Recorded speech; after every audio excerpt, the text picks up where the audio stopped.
Hello friends, welcome to my channel Ranju Singh fame में आप सबका स्वागत है गाइस। आज फिर एक ऐसी पर्सनालिटी के बारे में मैं बात करने जा रही हूँ जो कि काफ़ी चुलबुली, बबली, ब्यूटीफुल, गुड्डी सी, जिस पे दुनिया मरा करती थी एक टाइम पे, और उसी गुड्डी पे अमिताभ भी मर मिटे थे। तो गाइज हम उन्हीं की बात करेंगे जो गुड्डी आज मेरे ख्याल से 70 के आसपास, 75 के आसपास है एज। वो इतनी प्यारी जया जी, इतनी खूबसूरत, इतनी टैलेंटेड। जब वो फिल्मों में थी, अपने पीक पे थी, तो एक किसी भी फिल्म की गारंटी हुआ करती थी। कितनी मैच्योर लड़की, कितनी भोली दिखने वाली लड़की, तेज थी, समझदार थी।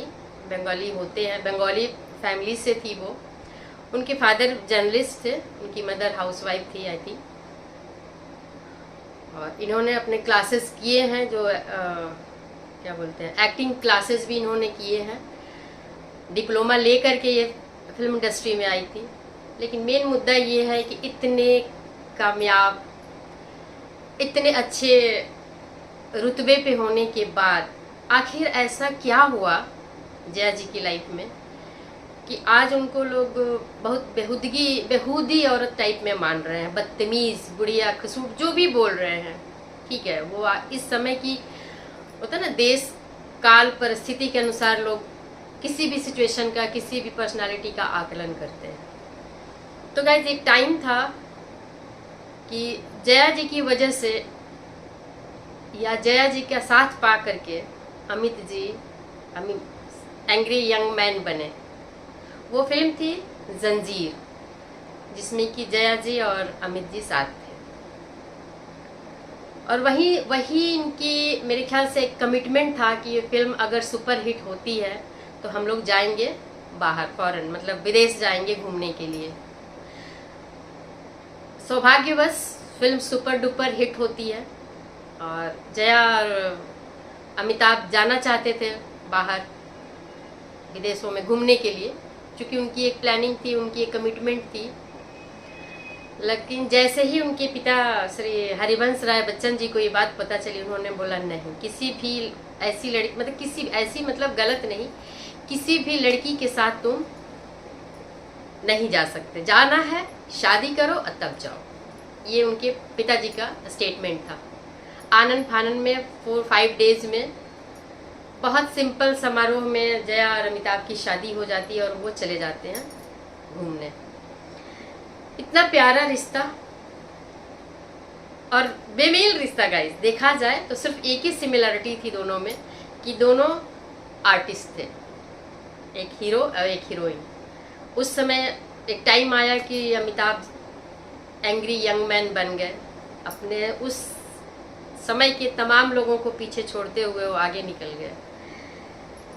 लेकिन ऐसी क्या रीज़न रही जो इतनी सौम्य महिला, इतनी समझदार महिला, इतनी फैमिली ओरिएंटेड वुमेन थी, ये अपने पीक पे, कैरियर के पीक पे उन्होंने अपना कैरियर छोड़ दिया बच्चों के लिए। उनका एक स्टेटमेंट मैंने सुना था कि जब वो जाती थी तो उस समय श्वेता बहुत छोटी थी, तो बोलती थी, मम्मी आप मत जाया करो, हम अकेले हो जाते हैं, अच्छा नहीं लगता।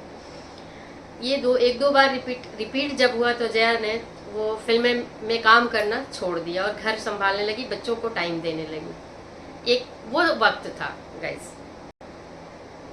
तो फ्रेंड्स, मैं ये पूछना चाहती हूँ और ये आप लोगों से शेयर करना चाहती हूँ कि आखिर वो कौन सी ऐसी रीज़न थी या रीज़न रहा जिसकी वजह से जया जी का इतना रूड बिहेवियर हम सभी को देखने को मिलता, आए दिन मिलता रहता। चाहे वो संसद हो, कहीं मीटिंग्स हो, कहीं पैंपराजी अगर उनको टकरा गया, मिल गया, वहाँ हो, बदतमीजी करने से वो चुकती नहीं। मैं ये नहीं बोल रही हूँ कि हाँ वो सही है और उनका पक्ष लेना चाहिए। जो गलत है वो गलत है, सिचुएशन चाहे जो हो, ठीक है, सिचुएशन उनकी है, ये उन्हें पता है, हम लोगों को नहीं पता ना। जब तक हमें पता नहीं चलेगा हम क्या कर सकते हैं और हम कैसे जानेंगे?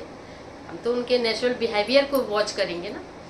तो गाइज मुझे जो लगता है, और कई मीडिया रिपोर्ट्स और कुछ चैनल्स की क्लिप्स मैंने देखी है जिसमें कि ये कहा गया है, और ये नेचुरल है गाइज, कि जब एक लेडी अपने पीक पर अपने कैरियर को छोड़ती है, घर संभालती है कि हस्बैंड काम करेगा, हस्बैंड घर चलाएगा, विश्वास पिच करती है। लेकिन अमिताभ बच्चन का जो बिहेवियर था गाइज, अब यहाँ से हम थोड़ा सा इसको गैप करते हैं। सबसे पहली बात कि जया जी को वो है कोलेस्ट्रोफोबिक एक बीमारी होती है। ये बाद में अभी करण जौहर के शो में श्वेता और अभिषेक ने बताया चर्चा के दौरान कि क्लस्ट्रोफोबिक है। क्लस्ट्रोफोबिक वो होता है कि जो बहुत सारे भीड़ में घबराहट होती है, घुटन होने लगती है, दर्द होने लगता है, पेट में भी दर्द होने लगता है और वो इंसान वहाँ से भागने लगता है, हार्ट बीट भी बढ़ जाती है। ये उनको प्रॉब्लम है, वो क्लस्ट्रोफोबिक है। तो गैस वो तो ये बाद में हुआ है ना गैस। फ्रेंड, किसी भी परेशानी की शुरुआत किसी रीजन से ही होती है, एकदम से टपक के ऊपर से नहीं चल जाती। कोई हादसा नहीं होता कि ट्रेन एक्सीडेंट हो गया, इंसान के साथ कुछ इंसिडेंट्स हो गया, ऐसे नहीं होता है। तो इस घुटन और इस सिचुएशन में पहुंचने का एक रीज़न हम सभी को ये लगता है कि जब जया जी घर पे थी तो और अमित जी काम कर रहे थे, तो अमित जी का मल्टीपल अफेयर शुरू हो गया।